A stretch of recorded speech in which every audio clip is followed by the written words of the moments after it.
Burrito weather. I had a burrito once on the sidewalk in Echo Park. The weather was warm and the burrito was as fresh as a strung out mouth. That was LA, where the homeless stand out. Yesterday a cool change came, breaking a window and raining. At the play reading I peeled dead skin, like invulnerability, from my heel. Rimbaud and Verlaine argue the duck-shaped tureens brought on. We laugh like roses and stretched and were bored. We ring for Mexican takeaway.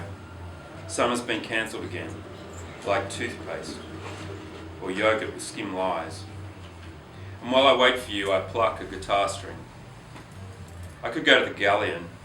Whether it's open, I never know, or whether the menu's changed, the least of my worries. Perhaps my lips ripple in the cold, my 2 dunas insufficient, my body fat in the wrong place, a bag of tomatoes and no butter or bread, or bag of corn chips like crude, dried petals. I wonder if your eyes are cold and what they've seen. Tell me I've forgotten the taste, not the colour of the food. In California, I had my first meal free.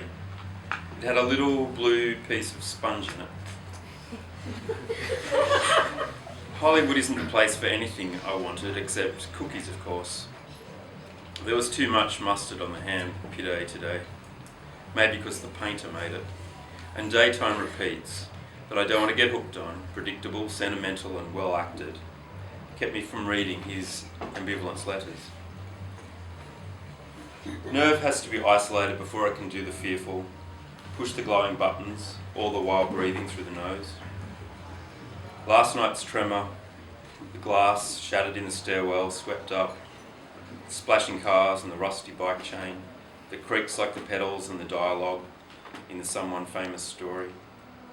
Like the possibility of love made a joke. A piercings t-shirt. Why remember that? You weren't a desperate activist. Your pathetic lakeside revenge in their circling cars and in the perfect night. No more sushi sausages while you go for walks. But now, unofficially anyway, it's win-win winter, even though we're below the equator.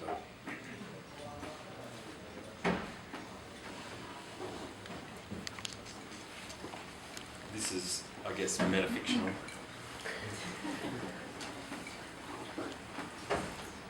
Elizabeth Jolly Redux. Knowing how much their bodies weigh is important in my wanting. Jupiter and Moby were both 66 kilos. For some time I've been saving puppies and keeping them in my room. When I was 16 I toured Western New South Wales as a blues singer with Aunt Freezer. It ended with the birth of Precipice, my cousin/daughter, and the flop of our album, despite at least one sympathetic sermon. A healthy, obsession with babysitters followed. When Freezer won a Mexican bear hunting holiday, she thought it best I go. In 90s Tijuana, I met Macedonia, who instructed me in an underground Taswegian cuisine, consisting entirely of beer, flour and native plants. Birthday cakes would become my specialty, though some would say they're better than they taste. Precipice, of course, was 7 now and a working consolation. Her voice was none too good, however, and a painful reminder of the pig farming side of the family. Luckily, there are as many sides to a family as there were tongues of babble, and I can summon one lot of DNA against the rest at an uncouth moment. Due to sensory confusion, both Freezer and I were getting supporting parents payment for Precipice, or Ruth as she was known on the brewing certificate. If that's unethical, it didn't go on too long because I got a job weighing soldiers and volunteered to build up the lighter ones with daily birthday cakes. The pound job was just a fill-in for Freezer while she went off hunting new somewhere. Jupiter and Moby would both be in my room, playing with puppies between mouthfuls, while I casually decided to have another shower, slowly getting less and less towelled as I came back, bumping into Mrs. McCorkadale, the landlady, coming to ask about the barking. It's an army exercise, I'd say, brusquely. My desire increasing with each kilo. They were 70, 72, plateauing before reaching a sweet 78 kilos. Puppies were getting bigger too. I considered our mixed prospects. Thank you.